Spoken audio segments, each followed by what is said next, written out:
Welcome back to Old School Sports and our Out of the Park Baseball 24 playthrough of the Buffalo Wings.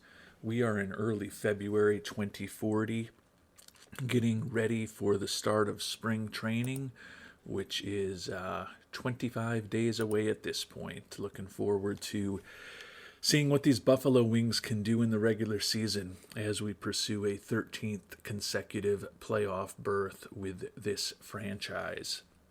It's been a pretty busy offseason.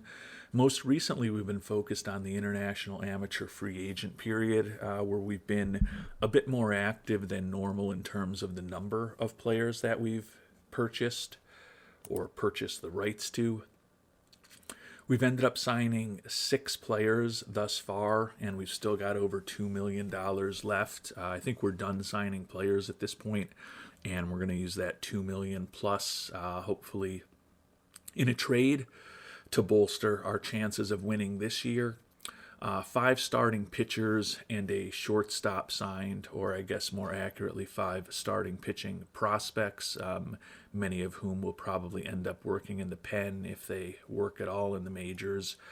Edgar Mendoza is the highest regarded starter we picked up, like the high loyalty, work ethic, intelligence, and low greed. Looks like he is a guy who could have a 3 or 4 to potentially a 6 pitch arsenal, and think he could have plus stuff with above average movement and control when all is said and done. Good stamina and really good at holding on runners. So happy to have Mendoza on board. The other highlight of the 6 guys we brought on board was the shortstop Jesus Aguilar. Looks like he could be a very good defensive infielder. The question is, how well will his bat actually develop in the coming years, particularly given his low work ethic? But for a glove like we believe Aguilar has, we're willing to take a flyer on him as well.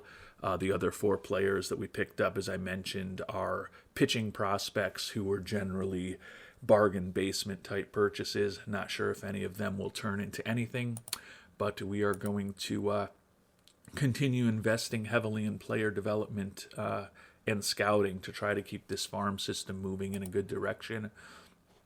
Right now, our farm system ranks 5th in all of baseball.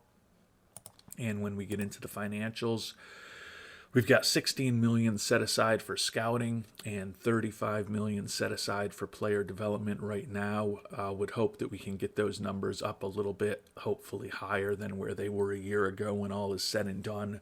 Right now we've got $11.6 million in money available. And as I alluded to, I don't think we're going to hit the free agent market much the rest of the way. I think the last somewhat major move that we intend to make this off-season is going to be to try to use that international amateur free agent money that we have left, plus some players in our system, to hopefully bring on a player or 2 that can help us win in 2040. And that most likely means we're looking for a bat.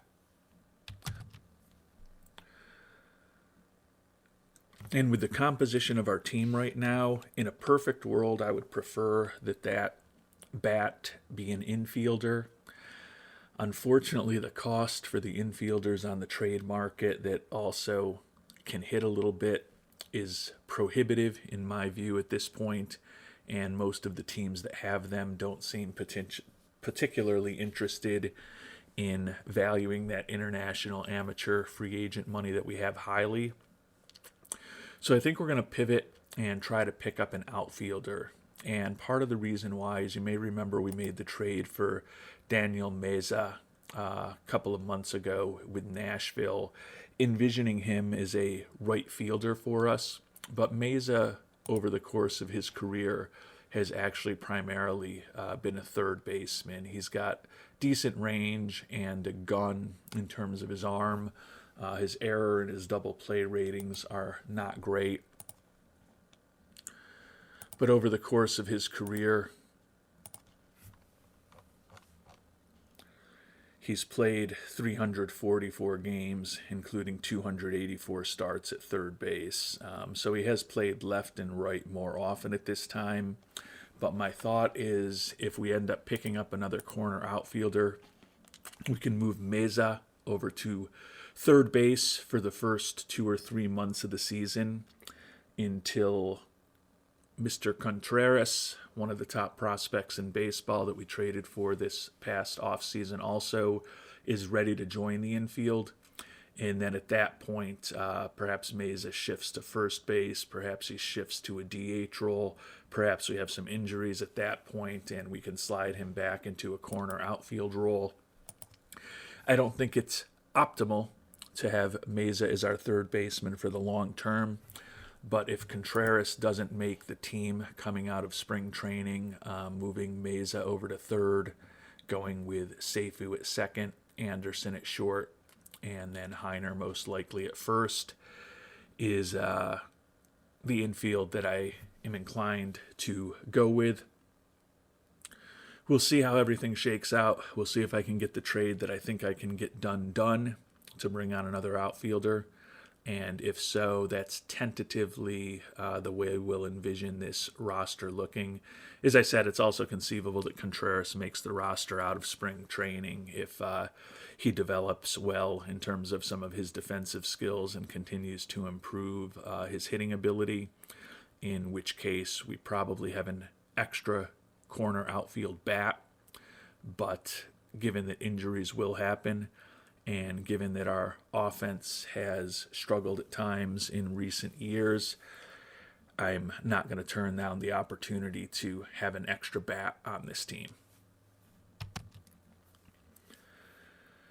And as I've spent an obscene amount of time since our last episode, just kind of digging through potential trades, digging through player searches, the guy that I have kind of targeted as our most realistic prospect to use some of that international free agent money to obtain is Josh Porter, a corner outfielder from the Atlanta Braves. He's 26 years old. He's durable, should have a plus bat, a little bit above average in terms of his speed, very good outfield range, and a decent above average arm. His error rating isn't great, but he's still going to make a fair amount of plays, and he can play a competent left, center, or right field.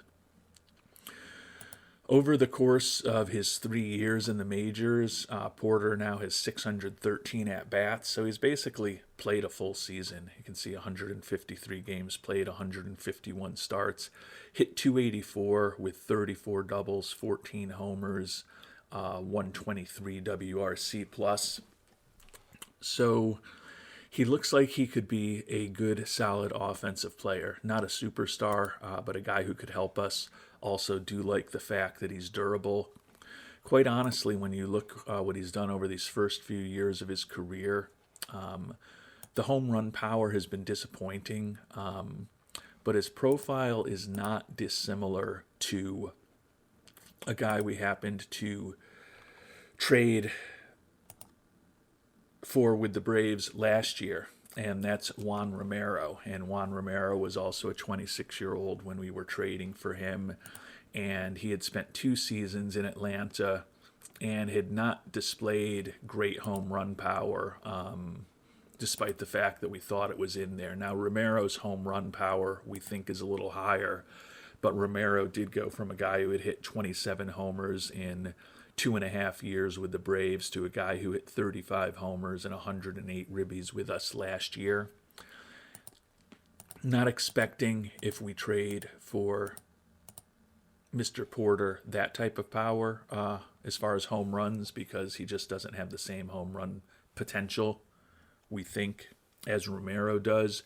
But do think that he is a guy who, as he gets into his mid to late 20s and gets to fully developed, could probably be a 20-homer guy for us. And if he continues to hit somewhere in the 280 area, a WRC plus in the 115 to 125 area, seems very reasonable to expect.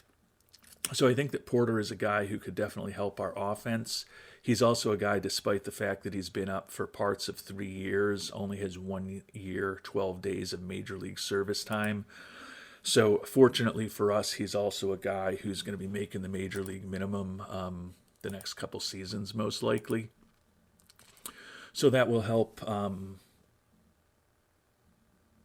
keep him economical and within the budgetary constraints that we face. Now, some of you are probably asking, hey, Old School, an episode or two ago, you talked to us about all of the young outfielders that you have coming up through your system.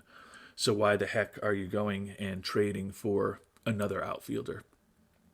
And that's an excellent question. The reason is that we need a bat right now. We're bringing back basically all of a pitching staff that was the best in the National League last year, with the additions this past off season of Mesa and Contreras, and even to a lesser extent Goodwin, and the fact that we've moved on to Medina for Barrios. We've traded away the strikeout machine, Joe Gallagher. We're really trying to push to build a better offense next year.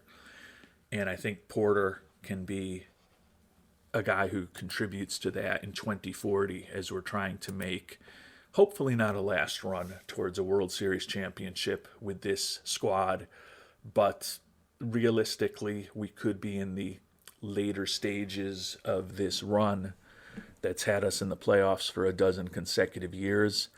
And the goal is to win at least one more championship with this high-quality pitching staff. And I think adding an outfielder like Porter with a good bat, good outfield range, helps us do that this year.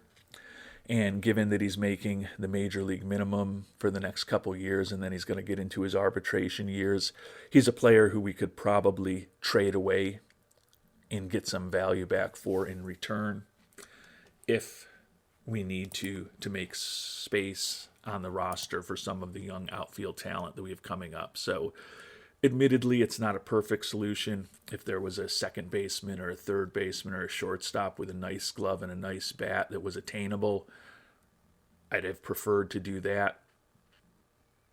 It just doesn't seem to be the case right here in February 2040. So this is the path that we're going to try to pursue.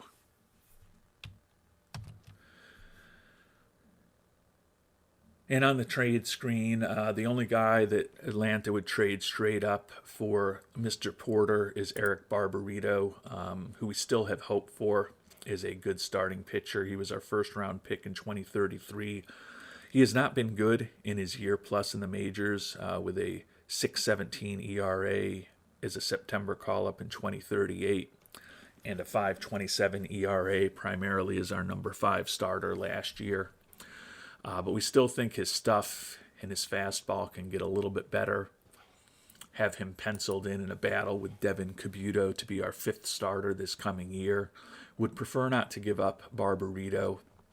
But fortunately, if we include every penny of the international signing bonus pool that we have available, actually this is different than it was when I was looking at it. That's always the danger of simming ahead a day. They valued that pool bonus room, that bonus pool money more than they did before. And there were players other than Barbarito that they would accept to get the trade done with that pool money. So always a danger when you shut down the game or move on to a next day. Things can change. Hopefully we'll be able to pull together a trade that works for Mr. Porter, but it may be a little trickier than we had hoped.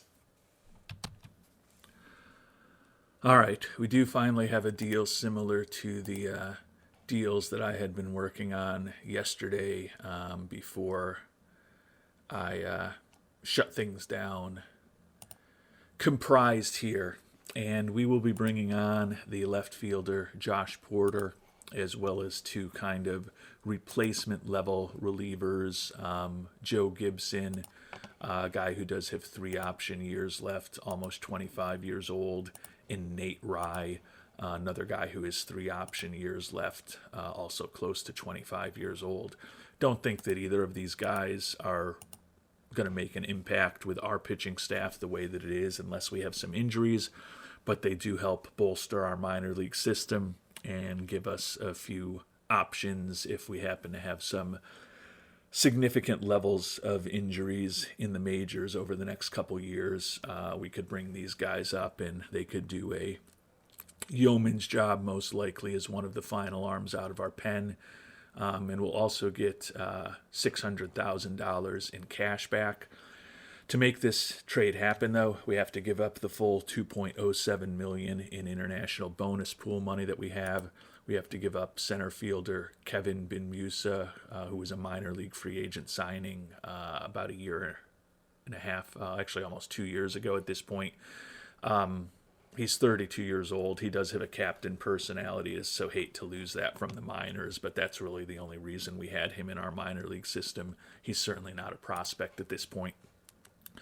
But we do have to give up one really good player, and that's the 23-year-old starting pitching prospect, Devin Cabuto. Similar to Barbarito, he's a guy who was a first-round pick of ours in the case of Cabuto in 2035.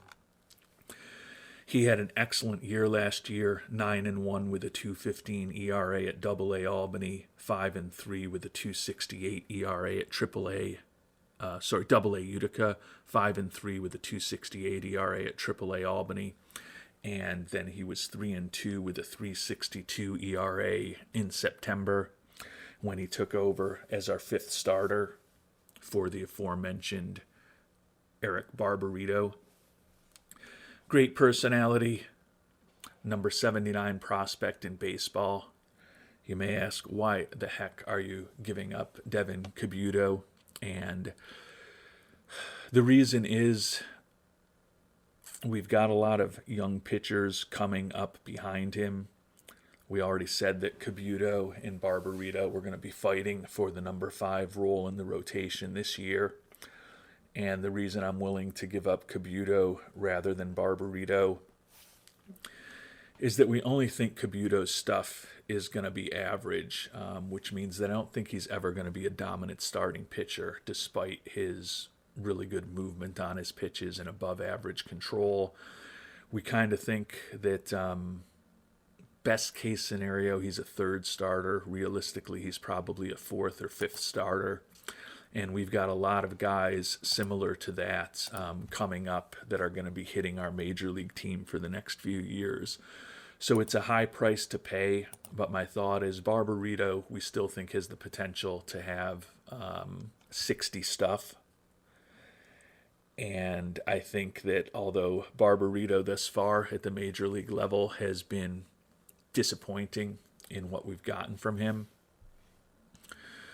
think that there's more upside there with the potential for 60 stuff rather than average stuff.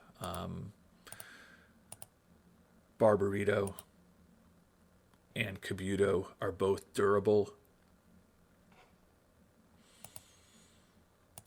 It's really a coin flip as far as I'm concerned.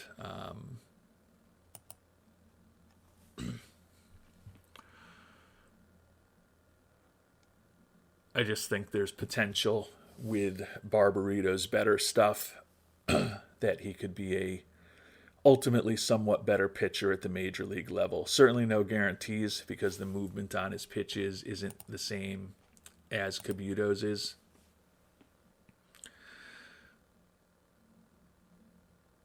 I mean, it's interesting because Barbarito was the 34th pick in the draft. Cabuto was also a 34th pick in the draft a couple years later.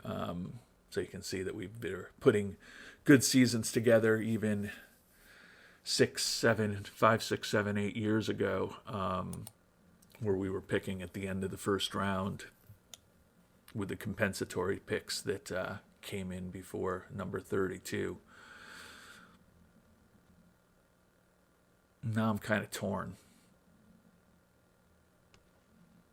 I've been going back and forth on this in my head. I had thought that Cabuto was the right guy to get rid of.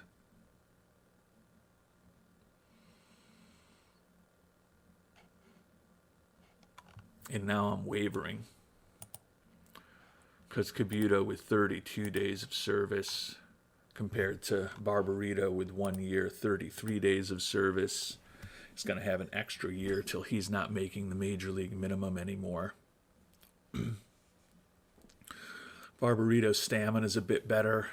You can see his stuff is better now, and we think it could be even more better. More better. Kabuto's movement is definitely far superior. They have similar control, a little more stamina with Barbarito, better hold rating with Kabuto, and Barbarito does throw in the mid to high 90s as opposed to Kabuto, who throws in the low to mid 90s.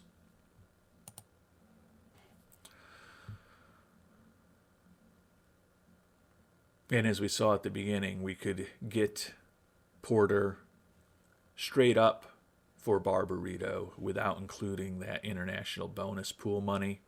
But we also wouldn't get the 2 relievers or the cash back in return.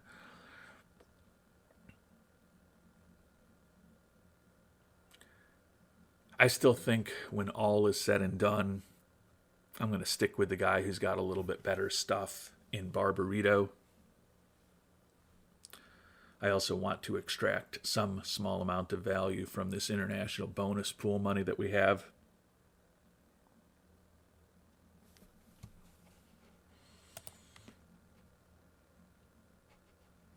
It's hard for me to see a pitcher with 50 stuff being more than a 4th starter. Now, granted, with that great movement, you never know. And he's done very well in a small sample size at the major league level. I actually can't say very well. He's done well.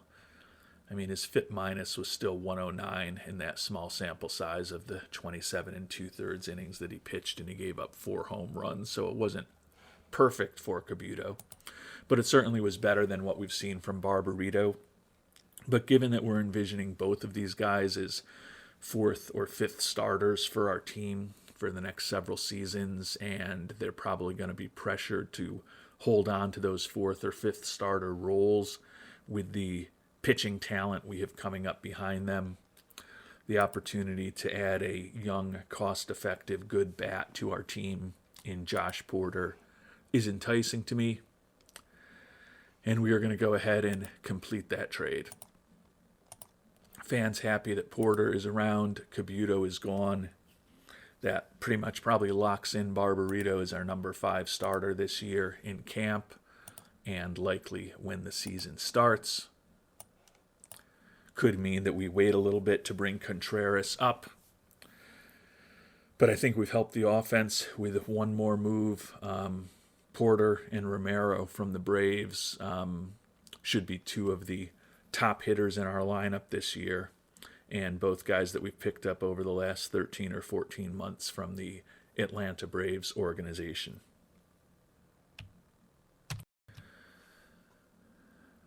And as we get ready for spring training, I can see we've only got about a couple $1,000,000 left to potentially spend at this point, but that part of that is because we've now got 50 players in camp.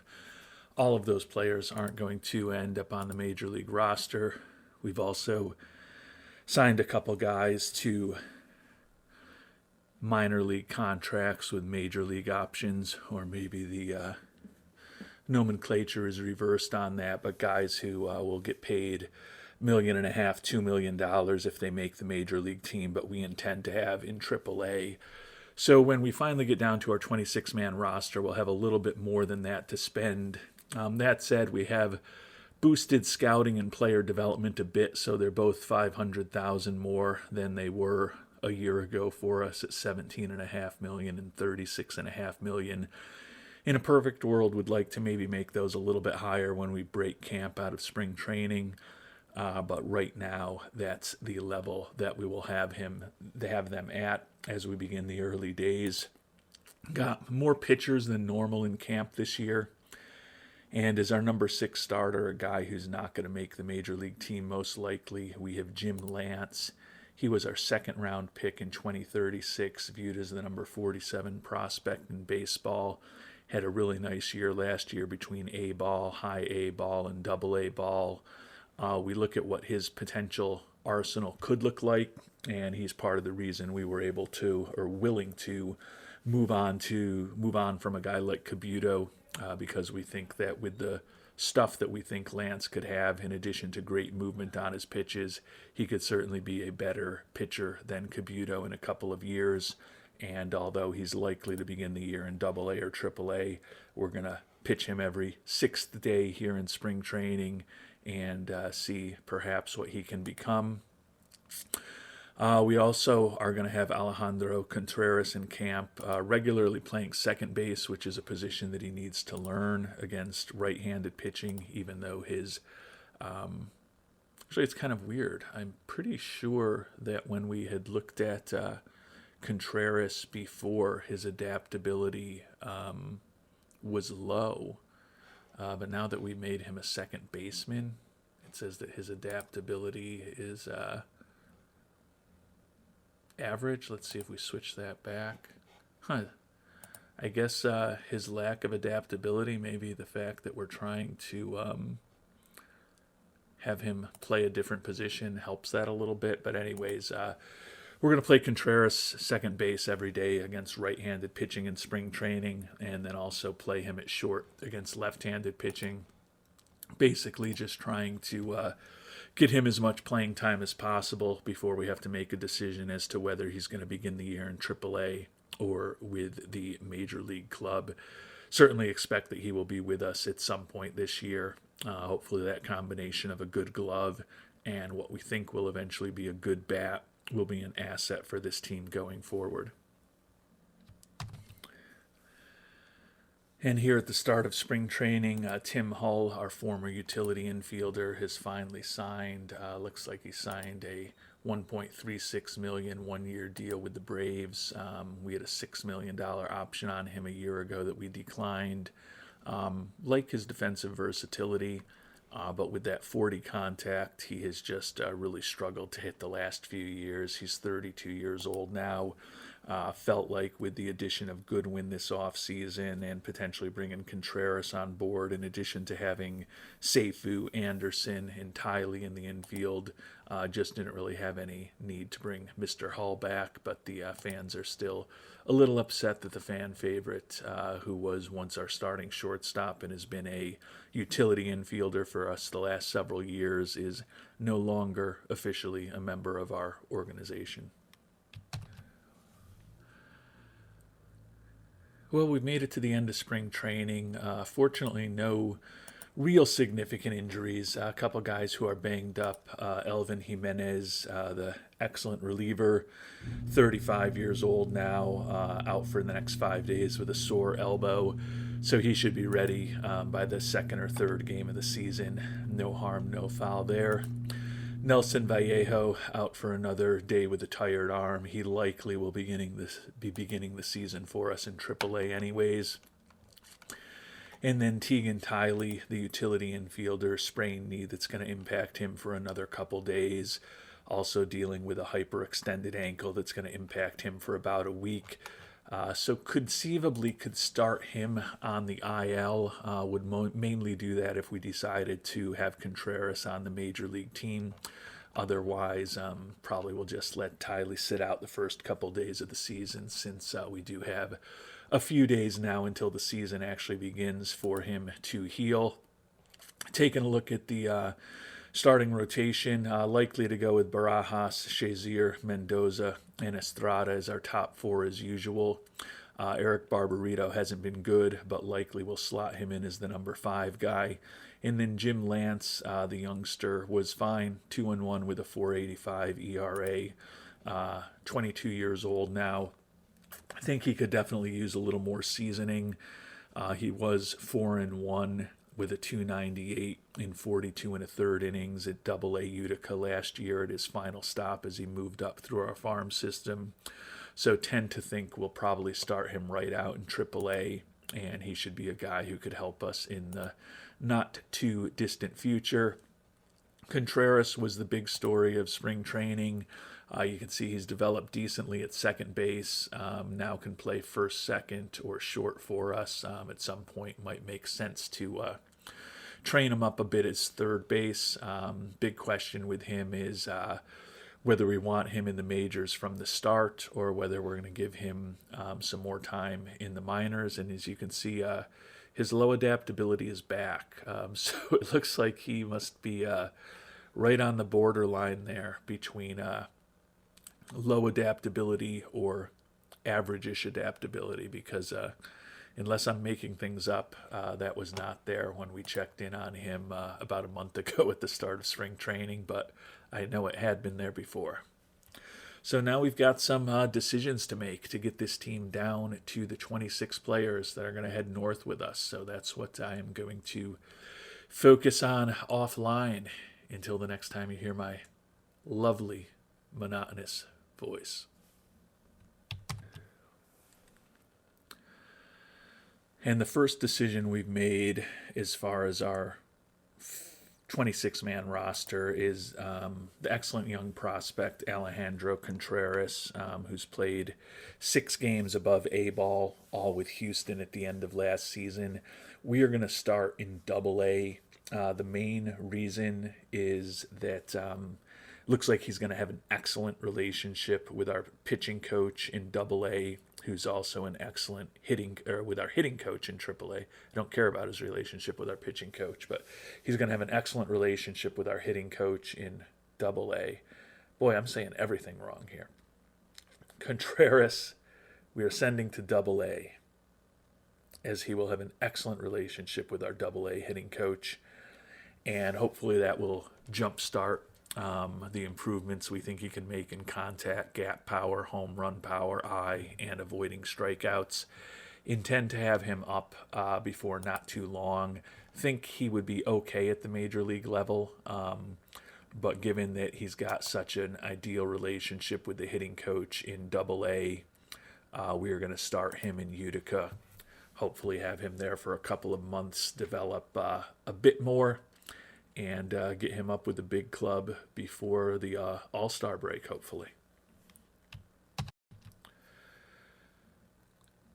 And as far as the 14 position players we're going to take north with us, which does include the two-way pitcher Juan Estrada, came down to just one decision.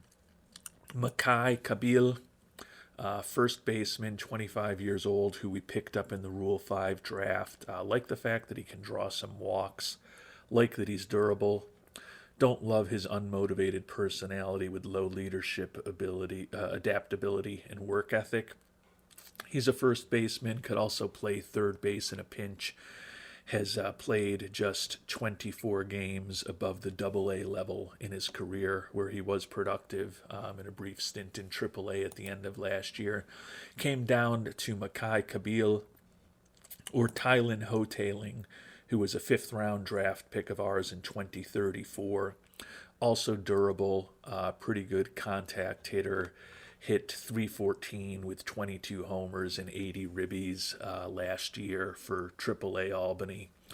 Also a bit more positive with high loyalty and work ethic.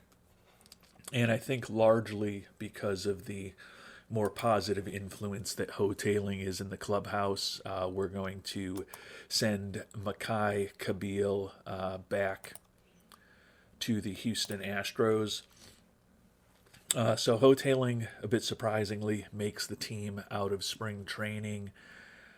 Certainly his roster spot will likely be in jeopardy when Contreras is ready to come up. There's also some young outfielders that we've talked about a lot in previous episodes that, similar to Hotaling, are also banging on the door of being major league ready, who are going to be starting the year in Double-A and Triple-A, just because we've got too many of them and we want them to all get playing time.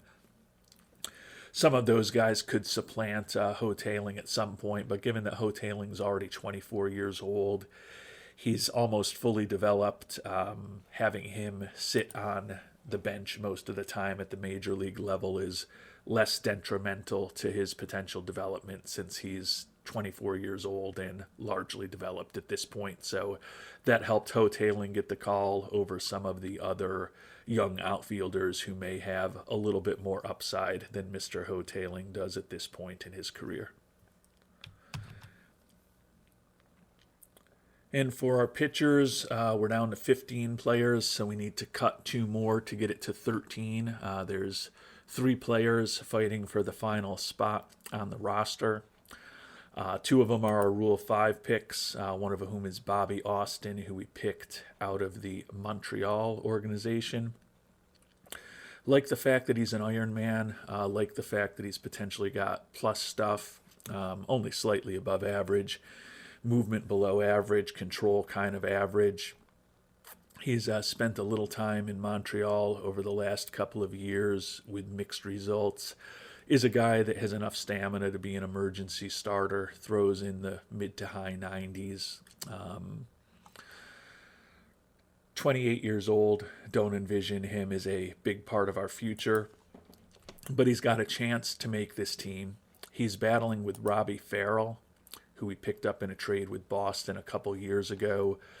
Farrell spent most of last year in AAA Albany for us, did come up at the end of the year, and was effective in a small sample size. Like his profile overall, not a ton of stamina, but a good, solid, respectable right-handed bullpen arm. Does still have 3 option years left, so we could send him to the minors if we wanted to. But with the fact that he pitched okay for us last year, actually pitched well for us last year in a small sample size. He pitched okay this year in spring training. Could certainly argue keeping him around. And then the last guy in the mix for that final spot is Chris Powers, who was another one of our Rule 5 picks this past year out of the Dodgers organization. He has never pitched in the majors, pitched just 1 game above the AA level with Oklahoma City last year. Looks like another guy who could be a respectable right-handed arm out of the bullpen. Do like his high work ethic and loyalty. Throws in the mid-90s, good movement, decent control, decent stuff. Basically a 2-pitch guy with a slider that's very good and a fastball that's slightly above average. So the first cut for me is going to be the oldest player, 28-year-old Bobby Austin. Just don't think his arsenal is as impressive as the other guys. Do like the Iron Man injury proneness, but we are going to release Mr. Austin back to the Montreal organization. And that's going to leave us in a position where we're debating between Robbie Farrell and Chris Powers for the final spot on our 26-man roster. Powers, a year younger, actually about 7 months younger. Robbie Farrell, a bit better stuff. They both have really good movement. They both have similar control. Against left-handed batters, Farrell definitely looks better. Against right-handed batters, they look very similar. Farrell with a bit less stamina. Farrell's fastball is a little better.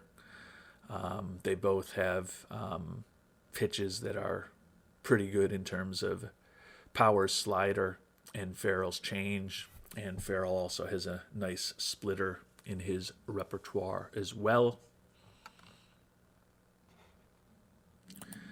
There's part of me that would like to keep Chris Powers. If that third pitch was a little better and I felt like Powers could be an effective spot starter if we needed him to be, that would leave me inclined to bring him back.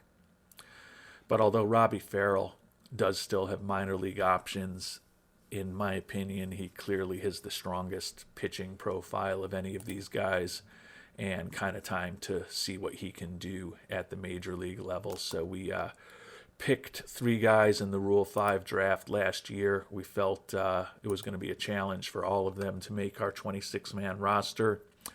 And as it turned out, the 2 pitchers and the first baseman were among our final cuts, but no Rule 5 guys with Buffalo this season.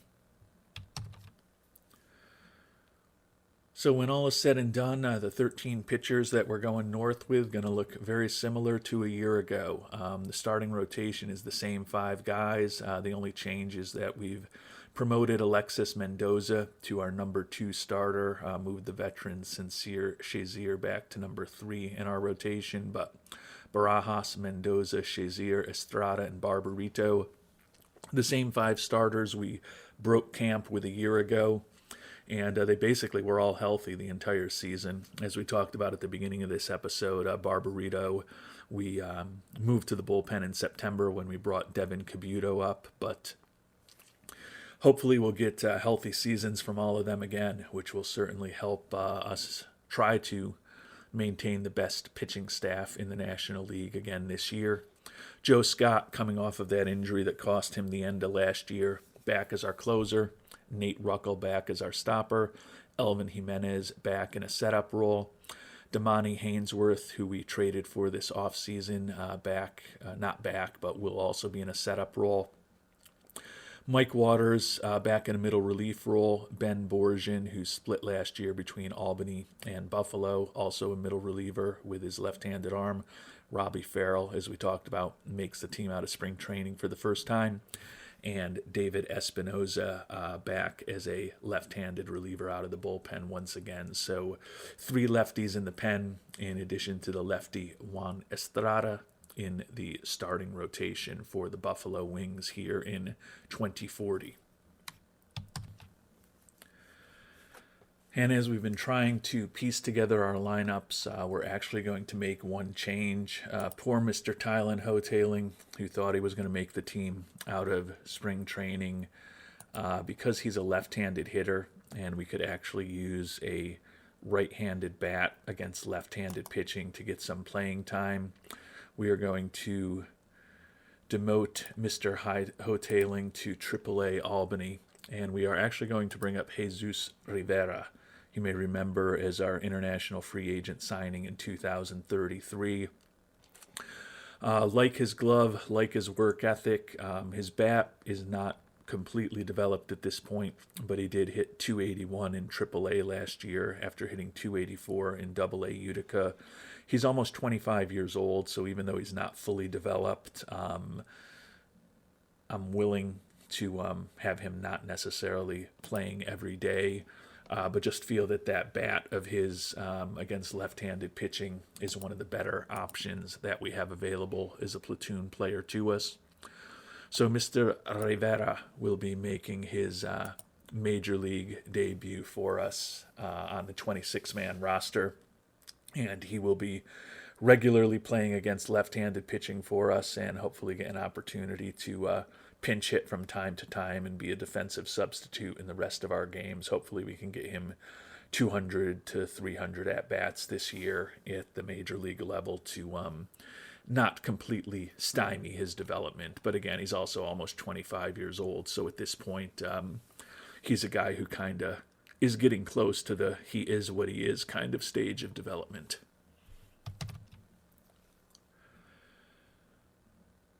So with the addition of Rivera, we've come up with our proposed lineups for this upcoming season, and everyone who's on the 26-man roster as a position player will be getting regular action against either right or left-handed pitching. Deshaun Seifu, as always, our leadoff hitter and going to be a second baseman at least to start this year against right-handed pitching. Juan Estrada, DH. Juan Romero in left field. 2 new additions, Daniel Meza hitting cleanup and playing third base, and Josh Porter batting fifth and playing center field, right in the middle of our batting order. So hopefully that will help us provide a boost to the offense. Longtime first baseman Mike Heiner, right fielder Mike Broaden, shortstop Steve Anderson, and catcher Mitch Houlihan round out the roster against right-handed pitching. It's going to look very different against left-handed pitching. Seifu, of course, will still be leading off and playing second base. The addition, Mike Goodwin, this offseason, the poor man's Deshaun Seifu, will be playing first base for us and batting second. Ben Elmquist hitting third in center field.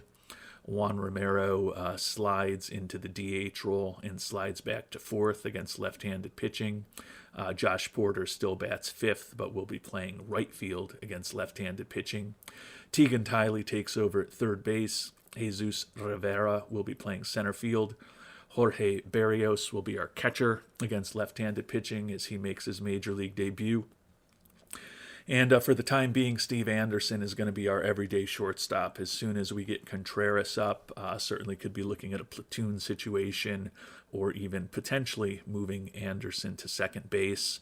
But right now, with the departure of Hull, who he used to platoon with the last few years, with Hull playing against left-handed pitching, Mr. Anderson is going to be our everyday shortstop. Hopefully he can handle that role for us decently. Do have guys in terms of Seifu, Tiley, and even Goodwin in a pinch who can play shortstop for us if we need.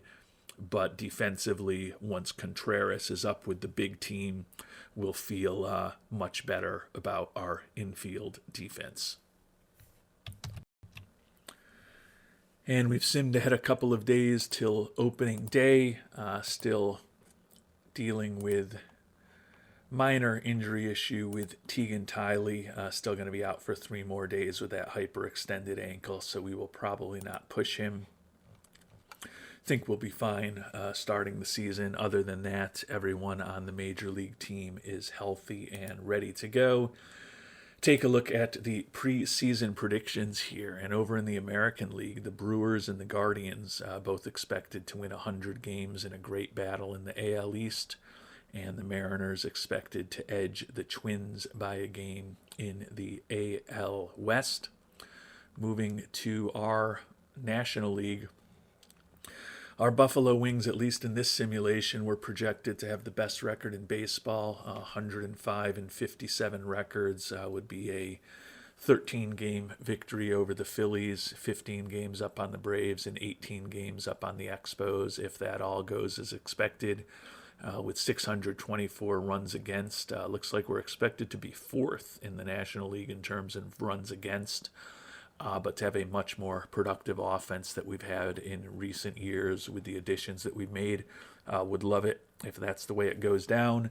The Reds expected to have 92 wins and win the National League West.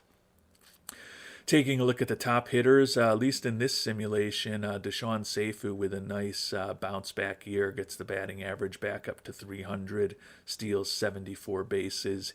He is pursuing a 13th consecutive stolen base crown, and if he wins it for the 13th time, that'll push him past the tie he's in with Ricky Henderson for the most times, having led a league in stolen bases. Looking at the pitching, our ace Alexis Barajas, at least in this simulation, 19-7, 2.99 ERA. Would think that he would be a strong contender for his second Cy Young Award if he pitches that way this year. So we will find out the reality, which certainly will not match that simulation. You can see we are in a position with the cuts we've made that we've got more money available, so we are actually going to bolster scouting and player development a bit more. Hopefully ensure that we develop our system as well as possible. So we're going to go into this season with a scouting budget of $18 million, $1 million more than a year ago. Player development of $38 million, a couple million more than a year ago.